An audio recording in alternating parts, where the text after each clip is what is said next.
New camera angle, now with slightly better lighting. So let's talk about a book called Enclave. Yeah, okay, the lighting's not perfect, I know. Let's just talk about the book. This is the introduction song. It's not very good, but it's not too long. Before I say anything else, I'd just like to say that I'm grateful to this book for being Enclave, book 1 of the Razorland trilogy, not Enclave, book 1 of the Enclave trilogy. Because that really annoys me. I don't know if any of you have noticed, but pretty much every young adult trilogy, which, believe me, there's a shitload, pretty much all of them, the series has the same name as the first book. The Hunger Games, book 1 of the Hunger Games trilogy. Maze Runner, book 1 of the Maze Runner trilogy. Divergent, book 1 of the Divergent trilogy. Not that all of these books are necessarily bad, it just, I appreciate that this particular series does not use that naming convention because it annoys me. So what's this book about? Well, it's about a girl named Deuce, who's a teenager, obviously, and she lives in this underground settlement called an Enclave. And after some sort of apocalyptic event happened, all the people were forced underground, and now they live there, hunting, like, whatever weird animals live in the tunnels with them, and eating mushrooms, and fighting off these creatures called freaks, which are basically humans but with like claws and teeth, and then they attack people and try to eat you. And Deuce, at the beginning of the book, becomes a hunter who, big shock, they hunt for food, and they also fight off the freaks and keep them from getting too close to their enclave. And another big shock, she's partnered with a brooding loner bad boy. Ooh, I wonder if they're gonna fall in love or something. Nah. But also at the same time, the freaks seem to be getting a lot smarter and more organized, and they're attacking people a lot more. So Deuce and her partner Fade need to figure out what's going on and try and protect the Enclave. Now, as much as I was just making fun of it, the book really isn't super cliched, honestly. Like, the biggest thing is that it doesn't involve a teenage girl joining some sort of rebellion and overthrowing an oppressive government. That I am eternally grateful for. And it doesn't have any sort of weird, nonsensical science like the Maze Runner did, even though I like the Maze Runner. It's just pretty much exactly what I said. It's a story about Fade and I almost called her Hunter. Fade and Deuce fighting freaks. And honestly, the first half of that story is really good. I mean, things are constantly happening. It throws you right in to the action. There's always action going on. There's some pretty decent character development and interaction. Not amazing, but pretty decent. A little bit better than I was expecting, honestly. The second half, it slows down and falls apart a little bit, but I still finished it. Although, I should probably clarify that I tried to read this book a couple of years ago, and I couldn't finish. Not because it was terrible. I actually got around 90% of the way through, and then I stopped, which is something I almost never do when I'm reading. It was really just one particular scene that bothered me. I'll talk about that in a bit. Believe me, I'll mention it. But, so, like I said, the pacing in the first half is very, very good. Although, honestly, I feel like it could have benefited from being a little bit slower and longer. I know that might sound like an oxymoron, but really at the beginning, there's not a lot of exposition or description. And on one hand, I do appreciate it just throwing us right in. Like, that was good. But on the other hand, they didn't go into very much detail about what the Enclave is like, and they didn't go into a whole lot of character development for anyone other than Deuce and Fade, which both of them are alright, but none of the other characters left any sort of impact at all. Like, I don't even think I can remember any of their names.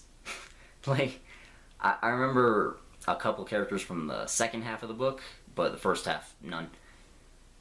And the descriptions for everything that happens, like, with the exception of a couple action scenes which are really good, everything is very dull and blandly written, I should say.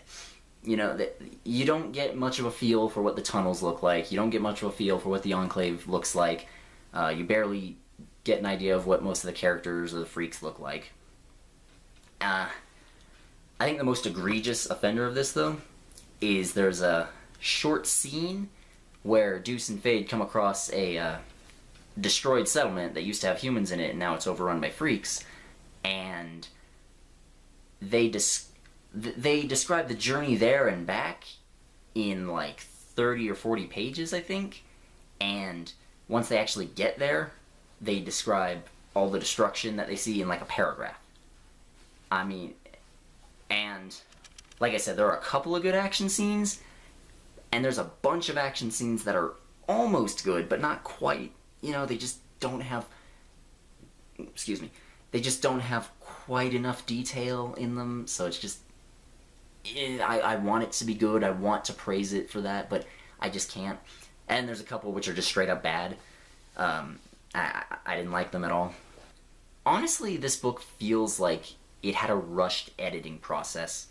I mean, I can't say for sure because I wasn't there, but it feels like the author just wrote a rough draft and then did a little bit of cleaning up herself, and then she sent it in to an editor, and then the editor just checked for spelling errors and sent it off to the publisher. Like, they were expecting it to be a gigantic monster hit or something. And it wasn't. Obviously. Like, I mean, I guess it was a modest success because they wrote 3 books and then a spin-off. Yep, wrong angle. 3 books and then a spin-off.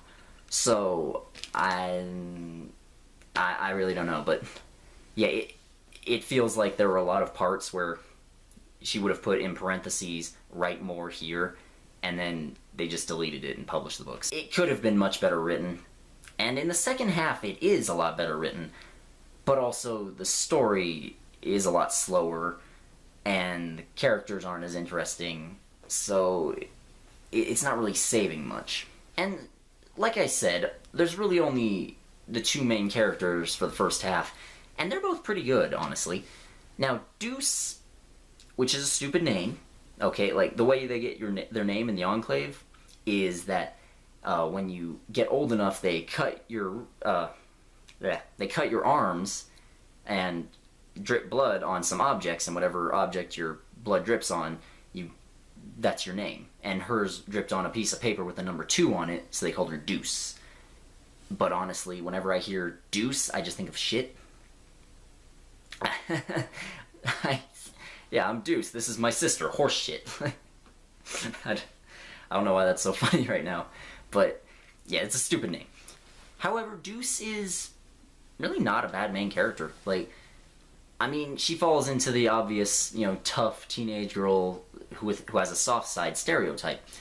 But there's a little bit more to it than that. She hates the brutality and the callousness of the place that she lives in, and she wishes that it could be better, but she's also pragmatic enough to know that we gotta do some nasty shit to survive, and people die no matter what happens. And again, she doesn't rebel against the authoritarian regime or anything. It's a very neat take on such a cliched character archetype, so I enjoyed that. And Fade is not as good, I'll admit.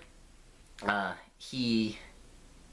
mean, like I said earlier, he's a brooding bad boy loner, but it also makes a lot of sense why he would be a loner, because I won't spoil, but he did have a pretty shit life before he met Deuce.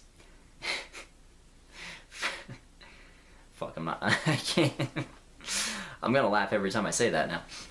And their relationship was actually pretty good, honestly. You know, it wasn't, they meet and then they're in love. It wasn't, they meet, she thinks he's cute, he acts borderline abusive towards her for 3/4 of the book, and then they're in love. They have a genuine mutual respect for each other, they trust each other, and they do have an actual friendship. So, in that regard, this was very, very good. I'd be lying if I said it was the best romance ever. You know, they are both still not super deep, complex characters, but it is pretty good. It actually, by the standards of this genre, it's fucking amazing, actually. Who am I kidding? Another thing about this book that it kind of impressed me, but other people might not like it so much, is that it just has this really oppressive tone. Like it's a dark story, certainly, but also mostly it's just feels like it's crushing you in and backing you into a corner. And I kind of liked that. And some people might just find that depressing and boring even, and they wouldn't like it. And that's fine, but keep in mind, it's really just mostly oppressive at the beginning. You know, it gets better after a while when you start seeing a couple beacons of hope, but it still never becomes a lighthearted story by any means. The world in this was kinda good, but the more I think about it, the more it wasn't great. I mean, the plus side, they actually explain the apocalypse pretty early on, so that's nice. It's not like Hunger Games where they just sort of leave it in the background. Another thing I kind of liked about this was that it actually made sense for teenagers to be in charge and out fighting and everything. You know, because in their world, there's something wrong with people, so they age really quickly. And so the oldest person in the Enclave is 25, but he already has, like, white hair, and he's all wrinkly, and his hands are shaking. You know, physically, he's, like, 80. So it makes sense that they'd have teenagers doing all this. But at the same time, it is weird because they don't officially become adults until they're 15. You know, they don't have a job or anything, and they don't even have a name until they're 15. So it does seem weird to spend, like, 2/3 of your life not doing anything, but whatever. I think that would, again, fall under the very little editing thing I was talking about earlier, where this book was just kind of rushed out. But I don't know. You know, maybe it's just shit writing. So now I have to talk about the one scene that made me stop reading this book the first time I tried reading it a couple years ago. Now, it's impossible to talk about this without spoilers, so go to this time here to skip past it. Are you good? You gone past? Are you sure? Okay. So, after Fade and Deuce go topside, they get kidnapped by a gang of thugs, and the leader of the gang of thugs, named Stalker, the first thing he does is try to rape Deuce. Or, actually, he doesn't even try. He ties her up and throws her in another room, and then makes it clear that he's going to rape her later. Now, this sounds like something a villain does. But then, later after they escape, Stalker and his gang track them down and try to kill them, but then they get attacked by freaks and they have to work together to survive. Okay, that makes sense. And then all of Stalker's friends are dead, so he leaves the rest of his gang behind in their hideout and just runs off with Fade and Deuce and the rest. Okay, it kind of makes sense that they let him go with them because they're desperate for more fighters. And then later, God, this leaves a bad taste in my mouth just remembering it. Stalker is training with Deuce in fighting, and at one point he forcibly kisses her, and like pins her up against a tree and starts kissing her. And Deuce, this character who's been super independent and super interested in Fade, and like super disgusted by Stalker and everything that he and his gang did, she just sort of lets it happen, and then she starts thinking about how his tattoos are cute.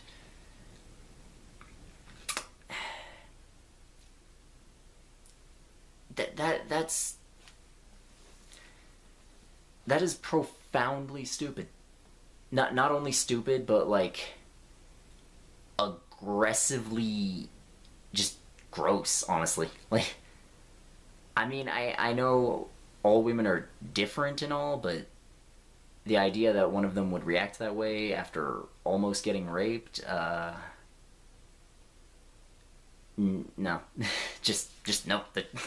I think that falls under the whole little editing idea. Like, the author really wanted to put Stalker into the story, but she couldn't think of a good way to do it, and so this happened, and she's like, okay, I'll just fix it later. I mean, you can have a villain turn into a good guy, but you can't have them do something that reprehensible and not and expect people not to think it's disgusting, honestly.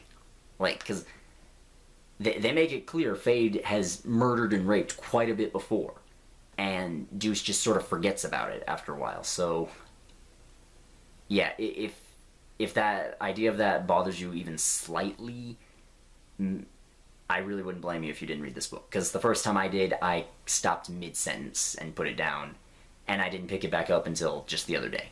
That's really all there is to say. I mean, this book wasn't amazing, but it was good. You know, the two main leads were good. The story at the beginning was good, even though it could have slowed down and given us more description. The one in the second half wasn't as good, but it still wasn't terrible. The world is good. I mean, yeah, like, honestly, I'd recommend this over some of the generic crap like Divergent that's coming out, and it's a damn sight better than something like Blood Rose Rebellion. God, I hate that book. Fuck, I'm having flashbacks now. But yeah, just if it sounds like something you'd like, check it out. That was the review. If you liked it, click here to watch more of my shit. Or if you want to see more of my shit every day until the day you die, subscribe. Or don't. I mean, I guess I can't force you.